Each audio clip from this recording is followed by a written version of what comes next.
संत कहते हैं। बंधुओं, जो व्यक्ति अंदर में इस परमात्मा को देख लेता है, बाहर में इस परमात्मा को पा लेता है, उसे फिर कुछ करने की जरूरत अंतर बहि यदि हरि तपसा ततः किम नांतर बहि यदि हरि तपसा ततः किम।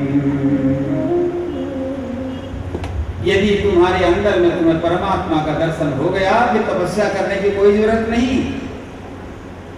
और यदि तुम्हें दर्शन नहीं हुए तब भी तपस्या करने की कोई जरूरत नहीं, क्योंकि बिन जाने तपस्या करोगे तो कुछ मिलने वाला नहीं है। तपस्या करने का भी क्रम है, तो वह क्रम हमें कहाँ मिलता है, वह कहाँ जानते हैं, कैसे जानते हैं? उसे जानने के लिए, सीखने के लिए ये व्यवस्था है, अर्थात सत्संग की व्यवस्था, कथा की व्यवस्था। यहाँ आते हैं, हम सुनते हैं, सुनने के बाद गुनते हैं, गुनने के बाद उसे आचरण में उतारते हैं, और आचरण में उतारने के बाद उसे फिर पाते हैं। ध्यान रहे, सुनना है, गुनना है, आचरण में उतारना है, तभी आपको वस्तु की प्राप्ति होगी, अर्थात भगवान की प्राप्ति होगी। नहीं जानेंगे तो सब कुछ है हमारे पास, मगर पा नहीं पाएंगे, और नहीं पाएंगे तो तृप्ति भी नहीं। इसलिए ये कथा की परंपरा है। तो बंधु, माता ऐसा ही एक सुंदर परिषद नैमिषारण्य में शौनक इत्यादि ऋषिगण बैठे हैं। सूत जी महाराज पहुंचे तो सूत जी से शौनकादि ने पूछा कि भगवान, ऐसा कुछ उपाय बताइए जिसके द्वारा हमारे अंदर परम वैराग्य का उदय हो, परम प्रेम का उदय हो, ये तन भी निर्मल हो, ये मन भी निर्मल हो। ऐसा क्या है संसार में जिसे हम करें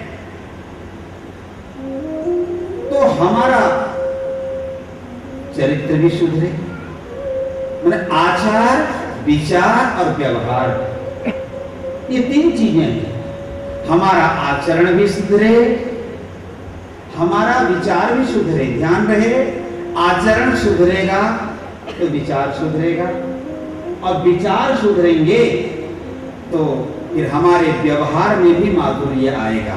जिसका आचार बिगड़ा हुआ है उसका कारण है कि उसका विचार बिगड़ा है। और आचार विचार सुधर जाते हैं तो अपने आप व्यवहार भी सुधर जाता है, और व्यवहार सुधर गया तो समझो हम सबके साथ प्रेम पूर्ण व्यवहार कर सकते हैं। तो ऐसा क्या है इस संसार में? शौनकादि ऋषि पूछते हैं, श्रेयसां यद भवेत् श्रेयः पावनां च पावनम् कृष्ण प्राप्तिकरं शाश्वत साधनं तद्वदाधुना। हमारे लिए कल्याणकारी क्या है वो बताएं। समस्त कल्याणप्रद पदार्थों में या कार्यों में जो सर्वश्रेष्ठ कल्याणकारी चीज है वो बताएं। और पावनानाम, पवित्र करने वाली चीजों में सबसे पवित्रतम जो है वो बताएं। और उसके साथ साथ वह कल्याणकारी तो हो, पवित्र तो हो, लेकिन उसके साथ साथ कृष्ण प्राप्तिकरम, भगवत साक्षात्कार भी हमें वो कराए। केवल कल्याणकारी हो, अरे बीमारी है तो औषधि कल्याणकारी है, बीमारी को भगाने के लिए दवाई कल्याणकारी है, लेकिन दवाई आपको कृष्ण से नहीं मिलाएगी।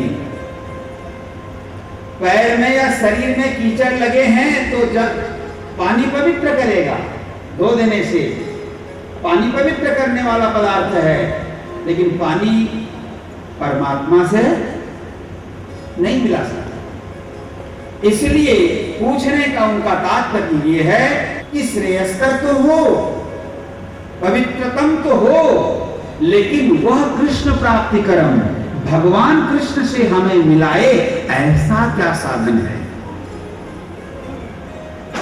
और हे सूत जी, हम आपसे इसलिए ये पूछ रहे हैं, पूछने का कारण क्या है, इसलिए पूछ रहे हैं कि चिंतामणि लोक सुखम सुरद्रु स्वर्ग संपदम। अगर चिंतामणि मिल जाए किसी को, ऐसा माना गया है कि जिसके पास चिंतामणि होता है, उस मणि के सामने वो जो भी कल्पना करे, जो भी इच्छा करे, जिस वस्तु की कामना करे, वो वस्तु उसे मिल जाती है। या फिर स्वर्ग में कल्प वृक्ष है, कल्प वृक्ष के नीचे बैठ करके व्यक्ति जैसा कामना करे, जिस वस्तु की कामना करे, वैसे वस्तु उसे प्राप्त हो जाते हैं। तो शौनक जी कहते हैं, हे गुरुदेव, चिंतामणिर्लोक सुखम सुरद्रु स्वर्ग संपदम। चिंतामणि हमें संसार का सुख दे सकता है, कल्पवृक्ष हमें स्वर्ग का सुख दे सकता है, लेकिन हम जानते हैं प्रयच्छति गुरु प्रीतो वैकुंठम योगी दुर्लभम। किंतु किसी पर यदि गुरु की कृपा हो जाए तो गुरु उसे दुर्लभ वैकुंठ लोक की भी प्राप्ति करा देते हैं। इसीलिए श्रेष्ठ कौन है? गुरु है। चिंतामणि सांसारिक सुख दे सकता है, कल्पवृक्ष स्वर्ग का सुख दे सकता है, लेकिन वैकुंठ नहीं दे सकता।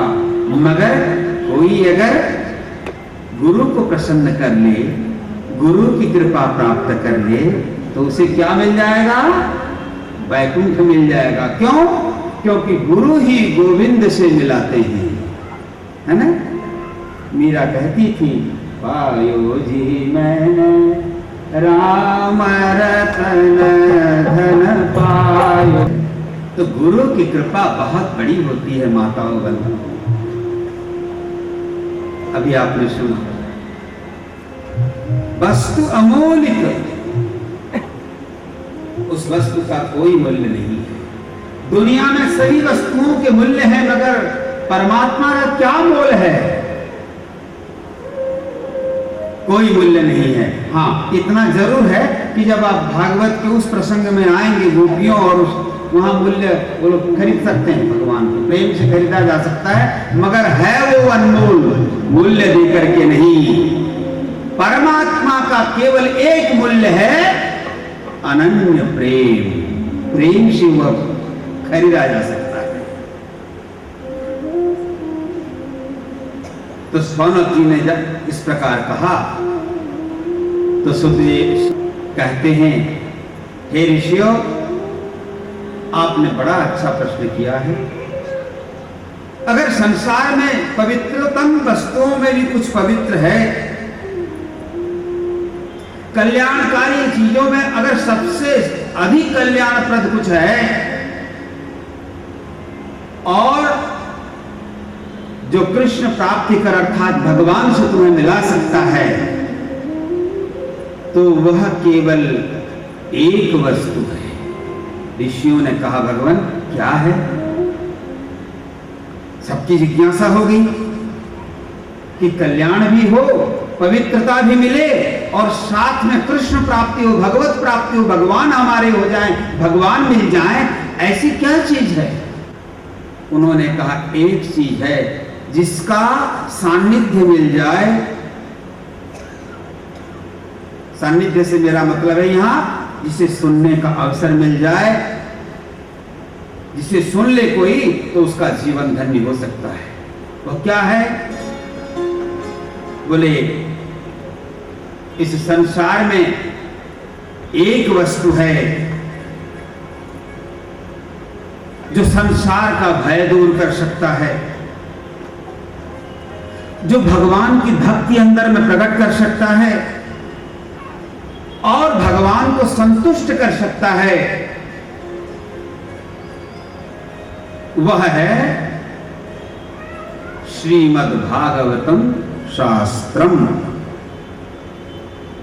काल व्याल मुखग्रास, काल व्याल मुखग्रास, त्रास निर्णास हे तवे।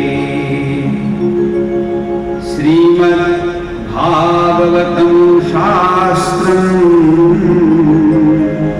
कलौ कीरेण भाषितम्। काल व्याल मुखग्रास, काल माने मृत्यु, समय, मौत। काल रूपी सर्प, काल को ध्यान रहे सर्प कहा गया है, काल को सर्प कहा गया। काल व्याल मुखग्रास त्रास निर्णास हेतवे। समय को सर्प कहा गया, मौत सर्प अर्थात सांप। सांप इस प्रकार आता है कि उसके चलने में आवाज नहीं होती, चुपके से आ जाता है और वो डस ले तब तो मौत सुनिश्चित है। काल का प्रतीक है सर्प। तो जैसे सर्प चुपके चुपके आता है, ऐसे ही समय भी, काल भी कब आता है, कैसे आता है पता नहीं चलता। देखते देखते ये जीवन बीत जाता है।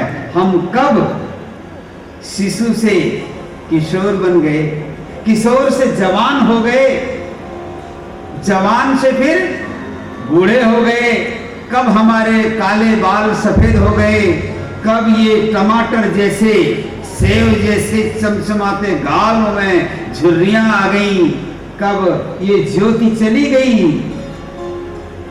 पता ही नहीं चलता।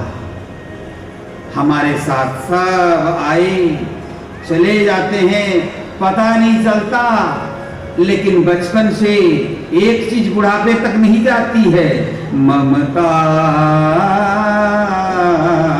तू न गई मेरे मन ते। हमारी ममता रह जाती है, बाकी सब चले जाते हैं। और उस ममता के कारण ही भय होता है मरने से। व्यक्ति मरने से क्यों डरता है मालूम? क्योंकि घर बनाया है इतना सुंदर, उस घर के साथ उसका अटैचमेंट इतना जबरदस्त हो जाता है कि मरना नहीं चाहता। अपने बाल बच्चों से उसकी ममता इतनी हो जाती है, उन्हें छोड़कर जाना नहीं चाहता। ये जानता है कि आया है सो जाएगा, आया है सो जाएगा, राजा रंग फकीर। जो भी आया है मेरे मित्रों यहां, उसको तो जाना ही होगा। लेकिन आदमी जाना पसंद नहीं करता। आ गया हो तो सब दिन रुक जाना चाहता है, जाना नहीं चाहता, क्योंकि उसे मृत्यु से बड़ा भय होता है। भय का कारण ममता है, और ममता अज्ञान से पैदा होती है। अज्ञानवश हम संसार में बंधे जाते हैं, बंधे रहते हैं, और ये मेरा है और ये मैं हूं, मैं और मेरा, इसी भाव में हम इतना उलझ जाते हैं कि उस उलझन से अब मुक्त होना नहीं चाहते। उसी में हमको सुख मिलने लगता है ना। पत्नी की डांट पड़े या पति की डांट पड़े, है? नाती पोते का लात पड़ता है तो बाबा और दादा दादियों को बड़ा आनंद आता है, मैंने सुना है। लोगों को बड़ा आनंद आता है, संसार की पीड़ा में भी लोग आनंद पाते हैं और भय करते हैं तो मृत्यु से, जो हमारा सबसे परम मित्र है। एक बात ध्यान रख लो बंधुओं माताओं, मृत्यु से अधिक मित्र और कोई नहीं है आपका। मृत्यु, आप जब असमर्थ हो जाते हैं, इस दुनिया के योग्य नहीं रहते, दुनिया जब आपको दुत्कार देती है तो मौत आपको स्वीकार करता है और आपको अपनी फैक्ट्री में डाल करके फिर से एक नया रूप दे देता है। जातस्य ही ध्रुवो मृत्युः ध्रुवं जन्म मृतस्य च तस्मात् अपरिहार्येऽर्थे न त्वं शोचितुमर्हसि। कृष्ण कहते हैं अर्जुन से, अर्जुन अरे जिसका जन्म हुआ है उसको तो मरना सुनिश्चित है और जो मरा है उसको भी जन्म लेना सुनिश्चित है। इसलिए जन्म के बाद मृत्यु है, मृत्यु के बाद जन्म है। अनावश्यक रूप से तुम सोचते, चिंता क्यों करते हो? चिंता छोड़ो, बल्कि अपने आप को इतना समर्थ बना लो कि मृत्यु तुम्हारा मित्र बन जाए, मृत्यु भयंकर न होकर अभयंकर हो जाए। और ये तभी होगा बंधुओं माताओं जब आपके साथ कृष्ण होंगे, जब आपके साथ परमात्मा होंगे, अन्यथा आपको दुख में ही जीना पड़ेगा। ये संसार कभी भी आज तक किसी को सुख नहीं दिया है। व्यक्ति सोच लेता है कि मैं गरीब हूं तो अमीर हो जाऊंगा तो सुखी हो जाऊंगा, लेकिन अमीरों से जाकर पूछ लो, संसार का कोई भी अमीर सुखी नहीं है। सुख के भ्रम में जीते हैं लोग, यहां सुखी नहीं होते। यहां तो मात्र सुख का भ्रम है और जिसको आप सुख मान करके स्वीकार कर लेते हो वही वस्तु फिर आपके दुख का कारण बन जाता है। इसलिए माताओं बंधुओं, संत कहते हैं अगर सुख खोजना है तो इस संसार में मत ढूंढो, सुख खोजना है तो इस अंदर में जाओ, इस संसार में ढूंढो। यहां अंदर में सुख है, अंदर में परमात्मा है और परमात्मा ही एकमात्र सुख कारक है, क्योंकि वही सच्चिदानंद स्वरूप है।